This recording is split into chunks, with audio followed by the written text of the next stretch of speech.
The position your body settles into every night while you sleep, the one that feels completely natural, entirely harmless, could be quietly elevating your stroke risk. Every single night, without a single symptom to warn you. The most dangerous thing happening to your cardiovascular system right now may not be what you're eating, not the exercise you're skipping. It may be happening in the dark, while you're completely unconscious and entirely unaware. I know what you're thinking, Dr. Griffin. I've slept on my back my entire life. My doctor has never mentioned sleep position and stroke risk. If this were real, someone would have told me. Here's the problem. Sleep position does not appear on the standard cardiovascular risk checklist. And yet, the research connecting back sleeping to specific, measurable physiological changes that elevate stroke risk in adults over 65 is more substantial and more clinically relevant than the silence around it would ever suggest. I'm Dr. Raymond Griffin, 25 years in internal medicine, cardiovascular, and neurological health in older adults. In that time, sleep position has been one of the most consistently overlooked modifiable risk factors I encounter in seniors, not because the research is absent, because the gap between what the research shows and what reaches the patient in a standard appointment is wide enough for decades of preventable nightly risk to accumulate completely unaddressed. Today I'm closing that gap for you. Let me show you exactly what is happening inside your body when you sleep on your back. Because once you understand the specific physiological chain that connects supine sleep to elevated stroke risk, everything else I'm going to tell you today makes immediate, complete sense. Most seniors understand stroke risk in terms of the standard factors: blood pressure, cholesterol, atrial fibrillation, diabetes, all real, all important. But none of them account for what happens during the 8 hours every night when your body is horizontal, your muscle tone is reduced, and your airway is subject to forces your waking anatomy handles automatically, and your sleeping anatomy frequently does not. Here is what's actually happening. When you lie on your back, the soft tissue structures of your upper airway, the tongue, the soft palate, the surrounding musculature, are pulled downward by gravity toward the back of the throat. In a younger person with robust muscle tone, minor and well tolerated. In an adult over 65, where muscle tone has declined significantly throughout the body, including the airway, this gravitational displacement produces partial or complete airway obstruction repeatedly throughout the night. The result is obstructive sleep apnea, breathing that stops and restarts, sometimes hundreds of times per night, each episode producing a measurable drop in blood oxygen saturation. And here is the cardiovascular consequence that connects this directly to stroke risk. Every apnea episode triggers an emergency stress response. Adrenaline surges, blood pressure spikes acutely. The arterial walls supplying your brain are subjected to sudden pressure increases that, repeated night after night, produce cumulative damage to the vascular lining.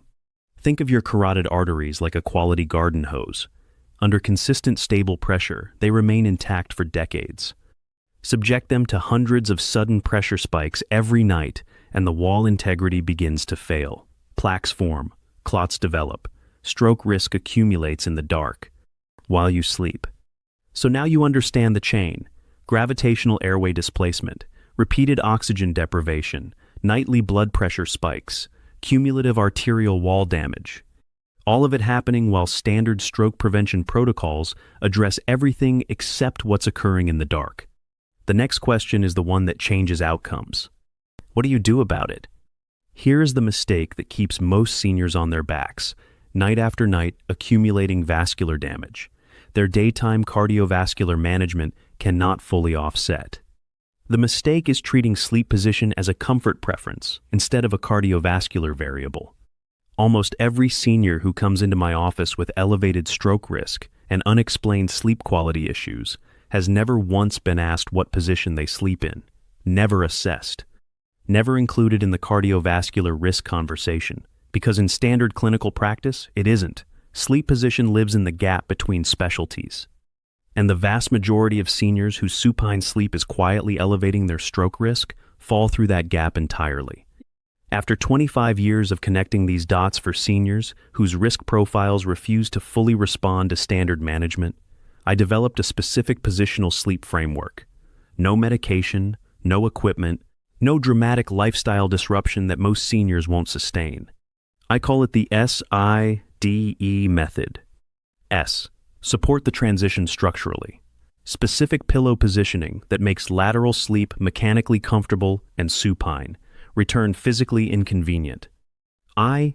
Identify and address the reversion triggers. The specific reasons the body returns to supine during the night and the targeted solution for each one. D. Decompress the airway actively. Pre-sleep positioning and breathing practices that reduce airway congestion before sleep begins. E. Establish the habit permanently.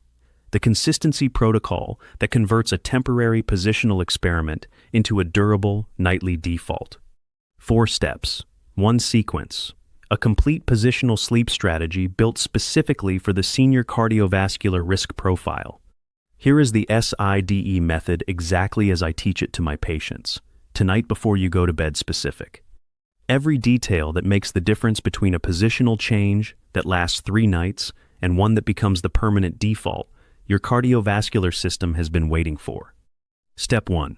Support the transition structurally.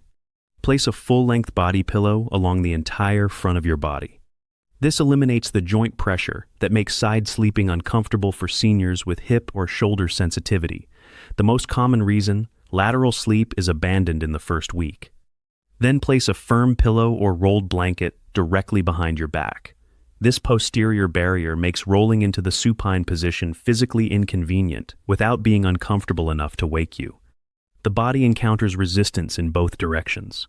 It defaults to staying lateral. Step 2. Identify and address the reversion triggers. 3 triggers bring most seniors back to supine. Shoulder discomfort, hip pressure, lower back tension. Solutions ensure your head pillow keeps your neck perfectly neutral. Place a pillow between your knees to eliminate hip rotation stress. Place a small rolled towel at your waist to fill the gap between your body and the mattress. Step 3. Decompress the airway actively. 15 minutes before bed, 10 slow nasal breathing cycles. Inhale fully through the nose for 5 counts. Exhale completely for 7.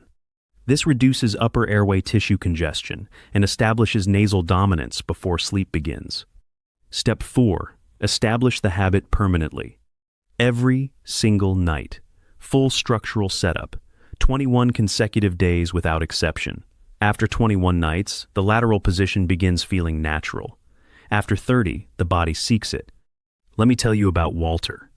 68 years old, retired high school football coach. Broad-shouldered, physically capable, and not a man who complained. He came to my office because his wife had insisted.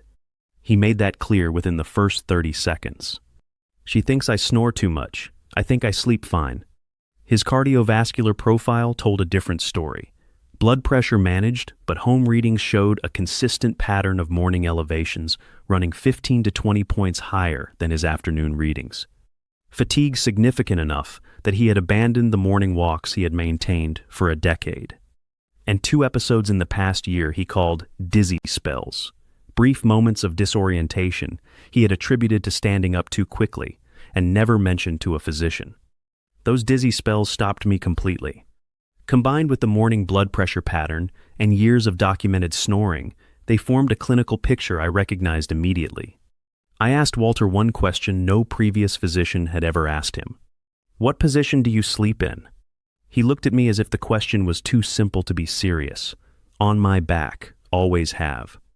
We discussed the S.I.D.E method in detail. Walter was skeptical, the way disciplined practical men are skeptical of anything that sounds too simple to be meaningful, but he agreed. Body pillow, posterior barrier, knee pillow, 21 nights without exception. At his 6-week follow-up, his wife came with him. She sat down, folded her hands, and said, "He stopped snoring at day 4, not once since." His morning blood pressure readings had dropped an average of 11 points. The dizzy spells not a single one in 6 weeks. Walter looked at me and said, "I slept on my back for 68 years. Nobody ever told me." Now let's talk honestly about what to expect. Because Walter's snoring stopped at day 4, and I don't want you abandoning the S.I.D.E method at day 7 because the transformation hasn't arrived on the schedule you were hoping for. Positional sleep change is uncomfortable in the first week for most seniors. not painfully uncomfortable. Unfamiliarly uncomfortable, the specific way any new physical default feels foreign before the body accepts it as normal. Here is the real timeline. Days 1 to 3. Expect interrupted sleep. The body, accustomed to supine positioning, registers lateral sleep as unfamiliar and wakes more frequently. This is normal, expected. Adjust the pillow setup until the structural support feels genuinely comfortable, not merely tolerable. Days 4 to 7. Most patients report the first meaningful shift. Sleep continuity improves. The structural setup begins feeling less deliberate. Morning grogginess, a direct reflection of the repeated micro-awakenings apnea produces, begins lifting. Walter's snoring stopped at day 4. For others, closer to 10 days. Individual airway anatomy influences the timeline. Weeks 2 to 3. Morning blood pressure readings begin reflecting the reduced nightly stress response. Patients managing hypertension frequently report their most stable morning readings during this window. Week 4 and beyond. Lateral position transitions from deliberate choice to automatic default. The body stops resisting it and begins seeking it. Now let me be absolutely clear. Genuine medical guidance, not a legal formality. The S.I.D.E method addresses positional sleep apnea. If your sleep apnea is severe, positional change alone may be insufficient, and a formal sleep study remains essential. If you have experienced stroke symptoms, sudden facial drooping, arm weakness, or speech difficulty, seek emergency medical evaluation immediately. This method is a meaningful risk reduction strategy. Your physician determines whether it is sufficient for your individual risk profile. I want to challenge you personally. Not a vague suggestion to try sleeping on your side sometime.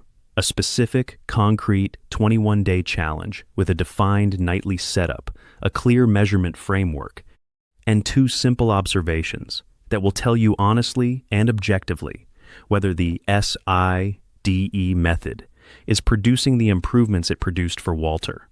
Here is exactly what I am asking you to do. Tonight, not next week. Tonight, implement the full structural setup before you get into bed. Body pillow along the full length of your front. Firm pillow or rolled blanket behind your back. Pillow between your knees. Head pillow adjusted to keep your neck neutral. Then 15 minutes before lights off, 10 slow nasal breathing cycles. 5 counts in, 7 counts out.